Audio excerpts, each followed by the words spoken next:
Hello दोस्तों, good morning. मेरा नाम आकांक्षा है। वेलकम टू स्त्री उड़ान। कैसे हो आप सभी लोग?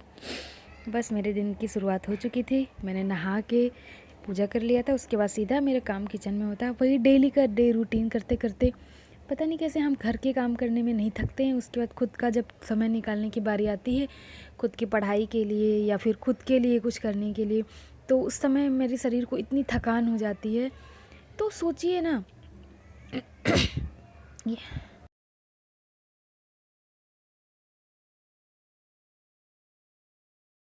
रहते हैं कि नहीं मुझे ये करना है, नहीं करेंगे तो जैसे कि क्या हो जाएगा। तो बस यही चीज़ हम अपने लिए क्यों नहीं लेकर आ पा रहे हैं। मैं इस समय सच में बता रही हूँ, जब से मैंने पुलिस का भी पेपर के बारे में सुना कि पेपर लीक हो गया पुलिस का भी, मैं बहुत ज़्यादा डिमोटिवेट हो गई। जैसा कि मेरे ना एज है, ना ही मैंने पुलिस का पेपर दिया था, यूपी पुलिस का। पर आरओ का पेपर लीक हो गया, उसके पहले सीटेट का पेपर लीक हो गया, केवीएस का पेपर लीक हो गया, पुलिस का पेपर लीक हो गया। हम जितने भी एग्ज़ाम दे रहे हैं उसमें पेपर लीक हो गया, और मैंने बिहार कर दिया था, उसमें अनफॉर्चुनेटली मेरा हुआ नहीं। तो मैं पता नहीं, मन के अंदर से अब ना नेगेटिविटी और ज़्यादा बढ़ती जा रही है मन के अंदर में। पर मैं खुद को बहुत पॉजिटिव रखने की कोशिश कर रही हूँ। आप सभी लोगों के साथ भी ऐसा ज़रूर हो रहा होगा इस समय कि आप जिसकी भी तैयारी कर रहे हैं उसमें हमेशा हमें नेगेटिव रिज़ल्ट ही मिल रहा है। पर यही समय है जिसमें जो इस समय अपने आप को स्टेबल करके रखेगा, कंटिन्यू पढ़ाई करता रहेगा, उसी का सिलेक्शन आगे होगा। क्योंकि भीड़ इतनी ज़्यादा है, इतनी ज़्यादा लोग इस समय एग्ज़ाम देने के लिए हैं। इस समय क्योंकि वैकेंसी कम निकल रही हैं, तो जो बच्चे एक एग्ज़ाम दे रहे हैं वो दूसरे 2-3 एग्ज़ाम दे रहे हैं। तो हर जगह भीड़ बहुत ज़्यादा, कंपटीशन बहुत ज़्यादा हो गया है। तो आप लोग भी इसका ध्यान रखिए। डिमोटिवेट होने से कुछ भी नहीं होगा, हम अपना ही टाइम वेस्ट करेंगे। जैसे कि मैंने पिछले 4-5 दिनों में कर लिया है। थोड़ा बहुत पढ़ाई कर रही हूँ, पर मैं सेटिस्फाइड बिल्कुल भी नहीं हूँ उससे।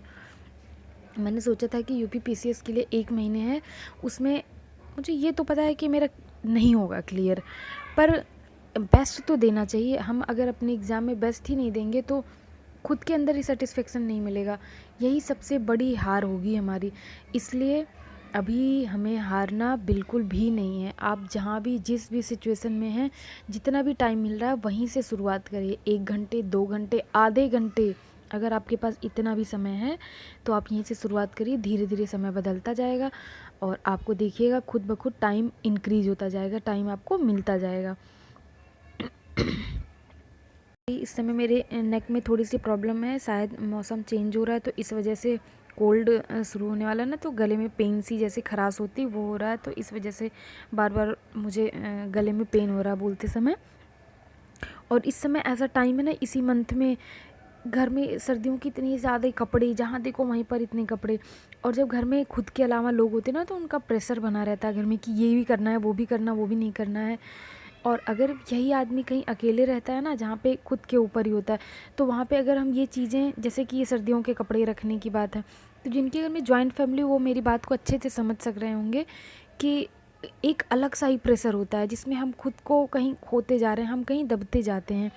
तो पर ऐसा नहीं करना है हमें। लोगों का सुनने के बाद अगर आप अपोज कर सकते हैं तो 1-2 छोटी छोटी बातों के लिए आप बोलना सीखिए। अगर आप नहीं बोलेंगे तो आप हमेशा ऐसे ही रह जाएंगे। इससे भी बुरी स्थिति में आप पहुंचने वाले हैं, ये आप समझ लीजिए अभी से। मैं आपके साथ साथ खुद को भी देख रही हूँ कि अगर मैंने अभी से नहीं स्टार्ट करा नया खुद को, जहाँ पे मुझे बोलना है वहाँ पे मैं बोल नहीं पाती हूँ ज़्यादा। तो इन लॉज़ के मतलब ऐसा नहीं कि मेरी फैमिली वाले बहुत बुरे हैं या फिर ऐसा कुछ है, पर कुछ अपनी भी होती है चॉइस, उसको अगर हम नहीं बोल पाएंगे तो फिर यहीं से हमारी नेगेटिविटी हमारे ऊपर दिमाग में रहती है, जो पढ़ाई पढ़ते समय ही सबसे ज़्यादा आएगी कि उसने ऐसा बोला था, उसने ऐसा किया था, उसने ऐसा किया था।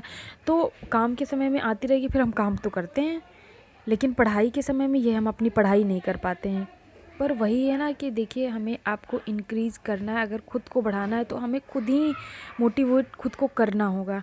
तो बस इसी के साथ मैं अपने घर के काम करती रहती हूँ और उसी के साथ साथ जितना भी समय मिल पा रहा है मैं पढ़ाई भी करती हूँ। अब तो समझ ही नहीं आ रहा है कि मैं कौन सा एग्ज़ाम दूँ या क्या करूँ। अभी मेरा माइंड में बहुत मैस हो गया है सब कुछ।